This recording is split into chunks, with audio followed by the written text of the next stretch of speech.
سورہ کہف کی فضیلت۔ سورہ کہف 15ویں پارے کے پر الحمدللہ الہی سے شروع ہوتی ہے۔ اس سورت کے پڑھنے کی بہت فضیلت وارد ہوئی ہے۔ حضرت ابو سعید سے روایت ہے کہ آن حضرت صلی اللہ علیہ وسلم نے فرمایا کہ جس نے جمعے کے دن سورۃ کہف پڑھ لی، اس کے لیے دونوں جمعوں کے درمیان نور روشن رہے گا، یعنی اس کا دل منور رہے گا، یا یہ مطلب ہے کہ جمعے کے دن ایک بار اس کے پڑھ لینے سے اس کی قبر میں بقدر ایک ہفتے کی روشنی رہے گی۔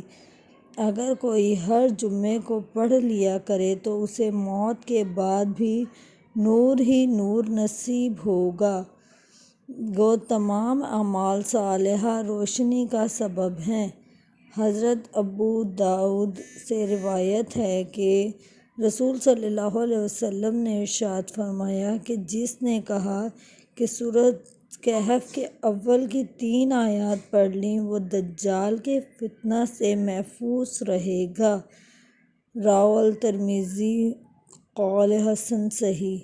تحفہ جمعہ۔ حضرت ابو ہریرہ اور حضرت ابن عباس رضی اللہ تعالیٰ عنہ سے مروی ہے، جو شخص جمعے کی رات یا دن میں سورۃ کہف پڑھے، اسے وہاں سے لے کر جہاں وہ پڑھتا ہے مکہ مکرمہ تک روشنی عطا کی جاتی ہے، اور آئندہ جمعہ تک کے گناہ بخش دیے جاتے ہیں، بلکہ 3 دن زائد کے گناہ بھی۔ اس کے لیے صبح تک 70,000 فرشتے رحمت کی دعا کرتے ہیں۔ وہ بیماری سے، پیٹ کے پھوڑے، پہلو کے درد، برس اور کوڑھ کے مرض سے، نیز دجال کے فتنے سے بھی بچایا جاتا ہے۔ تفسیر قرطبی۔ سورہ کہف کے 4 فضائل۔ حضرت سیدنا برہ بن عازب رضی اللہ تعالیٰ عنہ فرماتے ہیں کہ ایک شخص سورہ کہف کی تلاوت کر رہا تھا۔ ان کے گھر میں ایک جانور بندھا ہوا تھا۔ اچانک وہ جانور بھڑکنے لگا۔ اس شخص نے دیکھا کہ ایک بادل نے اس کو ڈھانپا ہوا ہے۔ اس شخص نے حضور اکرم صلی اللہ علیہ وسلم، نور مجسم صلی اللہ علیہ وسلم سے اس واقعے کا ذکر کیا، تو آپ صلی اللہ علیہ وسلم نے فرمایا، اے فلاں، تلاوت کیا کرو کہ یہ سکینہ ہے جو تلاوت قرآن کرتے وقت نازل ہوتا ہے۔ صحیح مسلم حدیث۔